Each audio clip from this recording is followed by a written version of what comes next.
Navya Bharati, speech and language pathologist and psychologist. ఈరోజు మనము నార్మల్గా మన పేరెంట్స్కి సజెస్ట్ చేసేది to improve their speech and language, their vocabulary. We use to suggest parent to introduce story books, అంటే complex story books కాకుండా ఎప్పుడైనా కానీ కొంచెం మినిమల్గా వర్డింగ్స్ ఉండి ఎక్కువ ఎలాబొరేట్ పిక్చర్స్ ఉండే స్టోరీ బుక్స్ సజెస్ట్ చేస్తాము. సో ఈరోజు మనము హౌ టు అంటే కొన్ని correct way to explain the story books, correct way of choosing books, ఇది నేను కొన్ని సజెషన్స్ ఇస్తాను.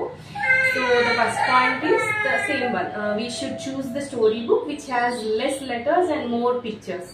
అండ్ స్టోరీ బుక్లో మనం ఎక్స్ప్లెయిన్ చేసేటప్పుడు we should point to the things whatever we are explaining. And child అంటే మనం ట్రై చేయాలి, ఎక్కువ మనం ఏమేమి దేని గురించి చెప్తున్నామో వీ షుడ్ పాయింట్ ఫస్ట్. చైల్డ్తో కూడా పాయింట్ చేయించడం కోసం ట్రై చేయాలి, అప్పుడే వాడు ఫోకస్ చేయడం కోసం ఎక్కువ ఛాన్స్ ఉంటుంది.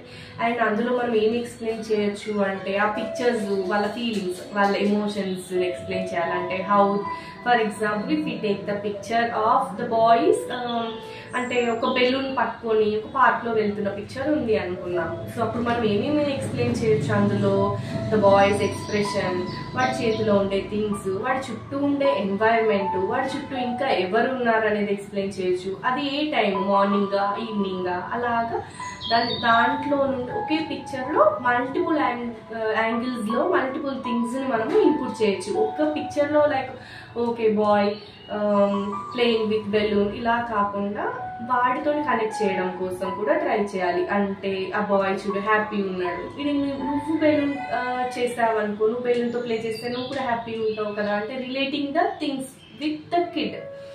Explaining about the characters, explaining about their emotions, explaining about the surroundings, explaining about the time, and correlating the situations with the child.